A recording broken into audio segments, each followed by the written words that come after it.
the talk of the town.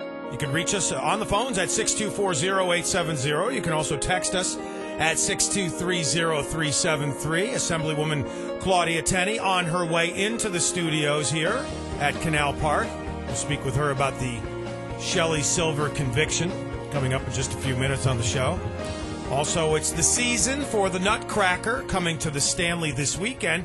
Would you like to go, folks? We'll give you a chance right now, and you can call us at 624-0870. A little Nutcracker quiz. How about the year that the Nutcracker first premiered in Russia and the year that it first premiered in the United States? For those who know, you could call now and win automatically. We'll take the first two callers with the correct answers to those questions. The year the Nutcracker first premiered in Russia and the year it first premiered in the United States. So two winners right now.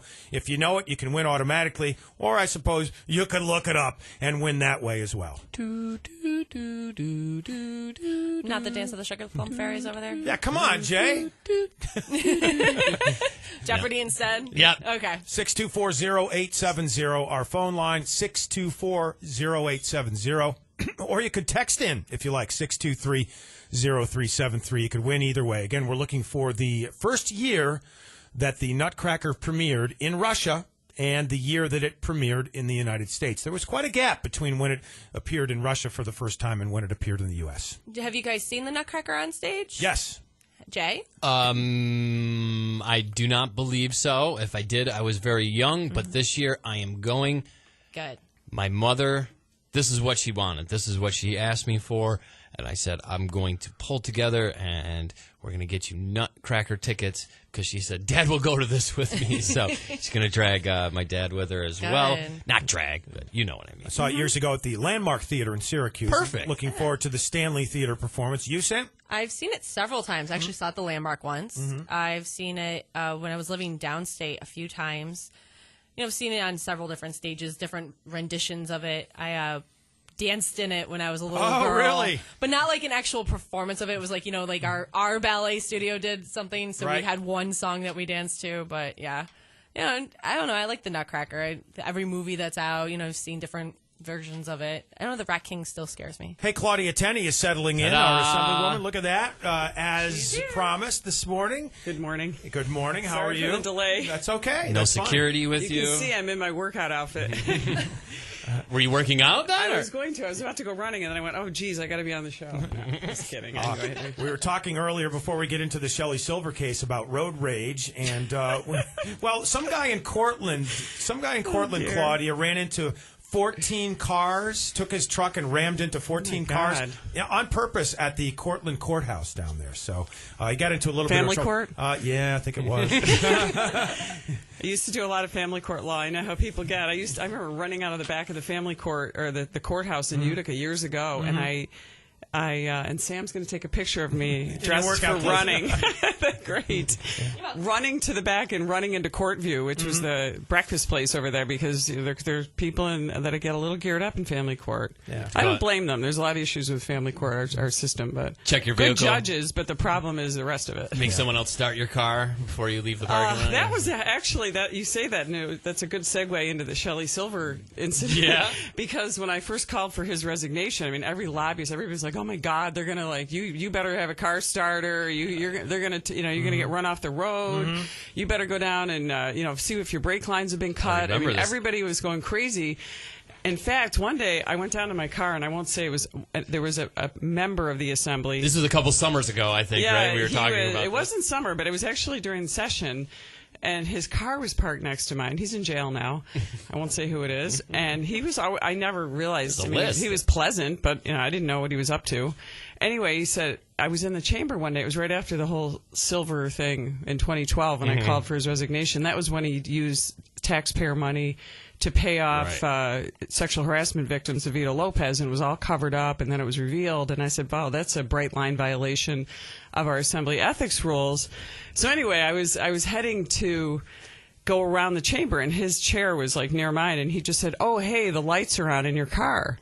I was like, really? The lights are on in my car? Okay. So I go down I said, geez, I had a minute, and I ran down to turn the lights off because I didn't want to have my car dead later. And I walked in, and there's my car. No lights were on in my car. You didn't say, hey, Peter, you couldn't turn them off? And I just thought, oh, my God, there's a setup. Right. I was paranoid for a while, but no, I mean, look at this. This is people are not really talking about it very much in our community. I find it interesting, except for you guys. And I talked to the OD last night. But this is a big deal. This is the end, hopefully, of the Albany's culture of corruption. We now have Joe Dean Bruno's Skelos. Gone. You talked about Peter Lopez. No, Vito Lopez. Vito Lopez, I'm sorry. There's a big difference. Yes, I'm sorry. Well, Vito Lopez passed away, actually. He did resign, but he passed away a few weeks ago. Interesting, though, you've got Skelos coming up, and if Silver's going to be convicted so quickly, and honestly, I was nervous because the jury was very rattled. They were balking. They were asking not to be part of the panel, and I was thinking, what's going on here? Are they paying off the jurors now, too? That's what we thought, too. I mean, I'm just like, this is insane. Yeah. And, of course, he's going to appeal, but when they came back so quickly with 5, like a total conviction, which they didn't do for Bruno, and that's why Bruno's still in the courts. Right. But Skelos, what he did isn't as serious. It's not as much money, but it's all the same thing. It's all this use of the position for themselves and not for the community and for the people they represent. Well, and I thought the business as usual portion of the defense was kind of insulting. Like, well, this happens all the time. This is it. What 2 wrongs make a right. I don't quite understand. Based on what? Yeah. It's not based on any. They're not deriving that from our founding principles, either the U.S. Constitution or the state Constitution. They're not looking at that and saying this is how it should be done.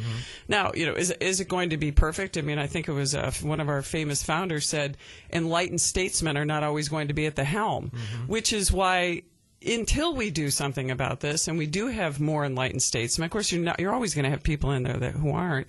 Let's put a case. This is the case for term limits. This is the case for rules reform in the Assembly, which we proposed earlier this year, when Sheldon Silver, when this all happened. Remember, we had the big State of the State address, and Cuomo did all the three amigos. And at 6 a.m., there's Shelley doing the perp walk the next day. And that won't happen anymore. And that's after Shelley was voted in by all of our Assembly members except for Mickey Kearns. All the Democrats all voted for him, voted for him as Speaker just days earlier. So, and then we introduced reforms, which, by the way, have been passed. Many of these reforms, almost all of them, were passed in the state Senate. Last year. Well, they were passed in actually 2009. More were passed, so you can claim, the Senate isn't as bad as the Assembly. And every single Democrat except Mickey Kearns voted against reforming the Assembly rules. And these are basic rules. Don't let them, they're going to come in and say, well, they weren't exactly the same. They are so basic, they are so fundamental to our system of representative government that they soundly rejected them. So let's hope that this is a wake-up call. And, we have to get all of the 3 men in the room. And there are more people out there that are bad. Now, that being said, I work in the Assembly with some wonderful people on both sides of the aisle. There's some very good people who really care, who are working hard. Not everybody is horrible, and, throw them all out mentality isn't the way. But let's go after the ones who are bad and get rid of them. Yeah, will it put a stop to it all, though? I know we have such a bad image in this state, so much so that we talked to a guy who's starting a museum of political corruption. Seriously, to open in 2019, and hopefully he won't have as much material moving forward, right? Isn't it terrible? That's New York State, though. We're considered one of the most corrupt governments. And when I got in there, my first day, when I was just a staff person in the Assembly, I was so excited to go down to the floor, and I'm sitting there on the floor, and this is before the Brennan Center for Justice came out with labeling New York the most dysfunctional legislature. It was 2003. I'm all excited. I got all my bill memos. I'm really I'm looking out, and there's almost no Democrats on the floor. I'm like, where are they? Oh, they don't need to show up. There's no in-seat voting. By the way, they don't have to show up because every bill they're going to vote yes on anyway, because Silver controls every bill that comes to the floor. They already know what the vote is going to be. It won't come to the floor if it's going to be a no vote. And you should see a couple of times when we've had some no votes. So a lot of no's. They either pull the bill, because they will not let a bill be defeated. They will either pull it, or they will hustle people to vote yes so they can get the votes. I've seen people come in on that Tier 6 bill back a couple of years ago when we voted on that. There were people, it was 4 o'clock in the morning or 5 o'clock in the morning, there were people coming back in their pajamas to vote yes because they were trying to avoid the vote. I mean, this is ridiculous. We're talking with Assemblywoman Claudia Tenney on the Talk of the Town at 100.7 FM WUTQ. Why? Why do you think it's been such a breeding ground for corruption here in this state versus other states of the Union? I think because you have this leader-dominated culture, and the rules allow that. The Assembly rules in particular. The Senate rules are a little less, a little less, they're bad, but they're not as bad as the Assembly rules. So the Assembly rules, for example, Silver, whoever the leader is, can control every bill that comes out of the House. Mm-hmm. And this is the other thing, is so we as citizens, and I'm a citizen too, I'm not just someone who's a legislator. Mm-hmm. When I want to, I happen to know, because for one situation, I know a lot about the system because I'm a lawyer, but I know when a bill's coming to the floor. You guys don't. The average, unless you're monitoring the Assembly website, you don't know. And we do that often, and it is still tough. It's still tough, and all of a sudden they'll pull something, they'll bring it out, and they'll play games with you. Isn't that I'm there to represent the people in our community. They should have at least 3 days, it says, but at least weeks to discuss a huge issue. Instead, things get hammered out in secret, it goes to the floor, the governor issues a message of necessity, boom, it's passed. We don't even know what's going on.